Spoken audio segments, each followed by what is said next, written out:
प्रस्तुत है तेनालीराम की अगली कहानी, तेनालीराम का उपहार। विजयनगर के राजा कृष्णदेव राय के दरबार में एक दिन पड़ोसी देश का दूत आया। यह राजा कृष्णदेव राय के लिए अनेक उपहार भी लाया था। विजयनगर के राज दरबारियों ने दूत का खूब स्वागत सत्कार किया।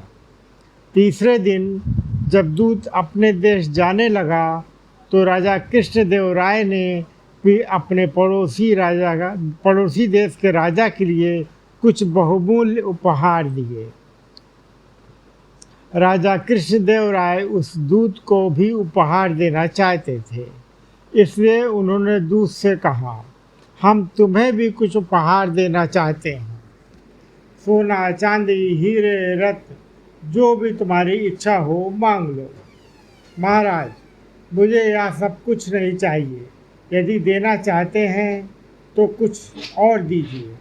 दूत बोला, महाराज, मुझे ऐसा उपहार दीजिए जो सुख में और दुख में सदा मेरे साथ रहे और जिसे मुझसे कोई छीन ना पाए। यह सुनकर राजा कृष्णदेव राय चकरा गए। उन्होंने उत्सुक नज़रों से दरबारियों की ओर देखा। सबके चेहरे पर परेशानी के भाव दिखाई दे रहे थे। किसी की समझ में नहीं आ रहा था कि ऐसा कौन सा उपहार हो सकता है। तभी राजा कृष्णदेव राय को तेनालीराम की याद आई। वह दरबार में ही मौजूद था। राजा ने तेनालीराम को संबोधित करते हुए पूछा, क्या तुम ला सकते हो ऐसा उपहार जैसा दूत ने मांगा है? अवश्य महाराज, दोपहर को जब यह महाशय यहाँ से प्रस्थान करेंगे, यह उपहार उनके साथ होगा। नियत समय पर दूत अपने देश को जाने के लिए तैयार हुआ। सारे उपहार उसके रथ पे रखवा दिए गए।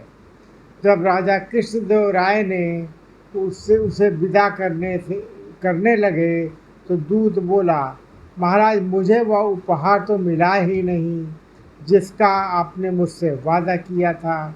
राजा कृष्णदेव राय ने तेनालीराम की ओर देखा और बोले, तेनालीराम, तुम लाए नहीं वह उपहार?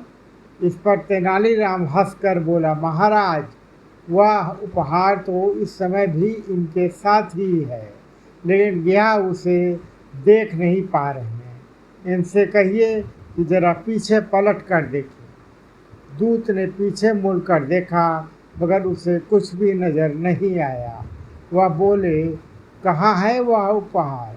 मुझे तो नहीं दिखाई दे रहा है। तेनालीराम मुस्कुराकर और बोले, जरा ध्यान से देखिए दूत महाशय, वह उपहार आपके पीछे ही है। आपका साया, अर्थात आपकी परछाई। सुख में दुख में जीवन भर यह आपके साथ रहेगा और इसे कोई भी आपसे छीन नहीं सकेगा। यह बात सुनते ही राजा कृष्णदेव राय की हंसी छूट गई।